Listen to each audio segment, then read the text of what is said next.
ဂုံတိတ်ခါတစ်ခုတည်းတင်မကပဲအိတ်ကပါဖောင်းသွားစေခဲ့တာကတော့ Crystal Palace အသင်းပဲဖြစ်ပါတယ်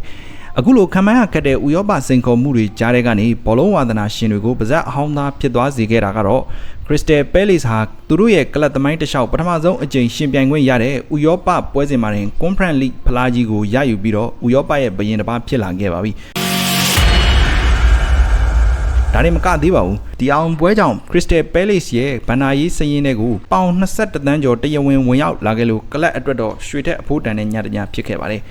ဂျာမနီနိုင်ငံလစ်ဇစ်မြို့ရဲ့ Red Bull Arena ကွင်းထဲမှာကစားခဲ့တဲ့ Conference League ဘောလုံးပွဲဟာတကယ်ကိုရင်ခုန်စိတ်လို့ရှာဖို့ကောင်းခဲ့ပါတယ်။ Spain Club Rayo Vallecano နဲ့ရင်ဆိုင်ခဲ့ရတဲ့ပွဲမှာပထမပိုင်းတုန်းကတော့နှစ်ဖက်လုံးကသတိကြီးကြီးနဲ့ကစားခဲ့ကြလို့ဂိုးမရှိတရေကျနေခဲ့ပါတယ်။ Crystal Palace ပရိသတ်တွေကတော့ရင်တမမနဲ့စောင့်ကြည့်နေရတဲ့ကွင်းလယ်တိုက်ပွဲဟာဒုတိယပိုင်းအစမှာတော့9မိနစ်မှတင်အပြေထွက်သွားခဲ့ပါတယ်။ပွဲချိန်မိနစ်90မှာတော့ Crystal Palace တိုက်စစ်မှုမာတီတာကဂိုးရှိကိုအနီးကပ်ပိတ်သွင်းပြီးအဖိုးတန်အနိုင်ဂိုးတစ်ခုကိုသွင်းယူပေးခဲ့တာပါ။ဒီဂိုးအပြီးမှာတော့ Palace တူခန်းစစ်ကကြောက်ဆောင်လို့ခိုင်မာအောင်ပိတ်ဆို့ထားပြီးတော့တကူဂိုးမရှိဆိုတဲ့ရလဒ်နဲ့အတူပထမဆုံးဥရောပဖလားကြီးကိုသိမ်းပိုက်နိုင်ခဲ့တာဖြစ်ပါတယ်။ဒီအောင်ပွဲဟာအသင်းအတွက်ဂုဏ်သိက္ခာတွေမကပဲအိတ်ကပ်ပါဖောင်းသွားစေခဲ့တဲ့ပွဲဖြစ်ပါတယ်။ Crystal Palace တင်ဟာဒီယာဒီကို Conference League ဘောလုံးပွဲမတိုင်ခင်ထိပြိုင်ပွဲဝင်ကြီးပွဲနိုင်ကြီးနဲ့ရုပ်တံမူပိုင်ခွင့်တွေကနေ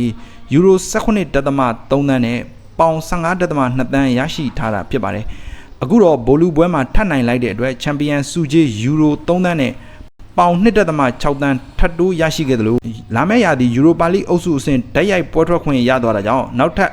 ပေါင် 4 သန်းတေချာပေါက်ထပ်ရရှိအောင်မှာဖြစ်ပါတယ်။ဒါကြောင့်စုစုပေါင်း 21.5 သန်းအထိ Crystal Palace ရဲ့အိတ်ထဲကိုထည့်နိုင်ခဲ့တာဖြစ်ပါတယ်။လာမယ့် 2026-2029 ရာသီယူရိုပါလိမှာသူတို့ခြေစွမ်းပြနိုင်ရင်ဒီထက်မကတဲ့ဝင်ငွေတွေထပ်ရဖို့ရှိနေပါတယ်။ထူးခြားတာကတော့ဒီအောင်ပွဲဟာအသင်းကနေထွက်ခွာတော့မဲ့နီးပြ Oliver Glasner အတွက်အကောင်းဆုံးနှုတ်ဆက်လက်ဆောင်ဖြစ်ခဲ့တာပါ။ Glasner ဟာ Palace ကိုကင်တွယ်ခဲ့တဲ့သက်တမ်းတစ်လျှောက် FA Cup Community Shield နဲ့အတူအခု Conference League အပါဝင်စူပလာ3လုံးအထိယူဆောင်ပေးနိုင်ခဲ့တာဖြစ်ပါတယ်။ပွဲပြီးမှာတော့ဂိုးသွင်းရှင်မာတီတာကကျွန်တော်တကယ်ကိုပျော်ရွှင်ရပါတယ်။ဥရောပပြိုင်ပွဲမှာပထမဆုံးအကြိမ်ကစားရပြီးချန်ပီယံဖြစ်ခဲ့တာပါ။ပရိသတ်တွေအတွက်ဒီဖလားကိုယူဆောင်ပေးနိုင်ခဲ့တာပါလို့သူကပြောဆိုခဲ့ပါတယ်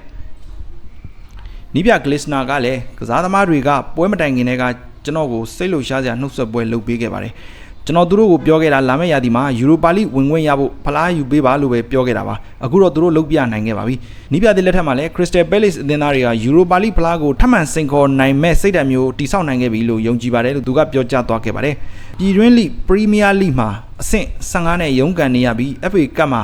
အောက်ခြေအသင်းကိုရှုံးနေကစိတ်ပြက်စရာရာသီဖြစ်ခဲ့ပေမဲ့အခုဥရောပဖလားကိုရလိုက်တာကတော့ Crystal Palace ပရိသတ်တွေအတွက်အကောင်းဆုံးရာသီသိမ်းရလဒ်တစ်ခုပဲဖြစ်ခဲ့ပါတယ်အားသာဝါသရှင်ပရိသတ်များခင်ဗျာ Premier League မှာအဆင့်15နဲ့ရုန်းကန်နေခဲ့ရပေမဲ့ဥရောပမှာချန်ပီယံဖြစ်ပြီးပေါင်21တန်းကျော်နဲ့အတူ Europa League တက်လှမ်းသွားနိုင်ခဲ့တဲ့ Crystal Palace ကအံ့အားသင့်ဖွယ်ကောင်းတဲ့ခရီးစဉ်ပေါ့မိတ်ဆွေတို့အနေနဲ့ဘယ်လိုမြင်ပါသလဲနီးပြ Glasner ထွက်ခွာသွားပြီးနောက် Palace တို့ဟာလာမယ့်ရာသီ Europa League မှာဒီထက်ပိုပြီးအံ့အားသင့်မှုတွေလုပ်ပြနိုင်အောင်မလားဆိုတာကတော့ comment မှာဝင်ရောက်ဆွေးနွေးပေးခဲ့ကြပါဦးခင်ဗျာ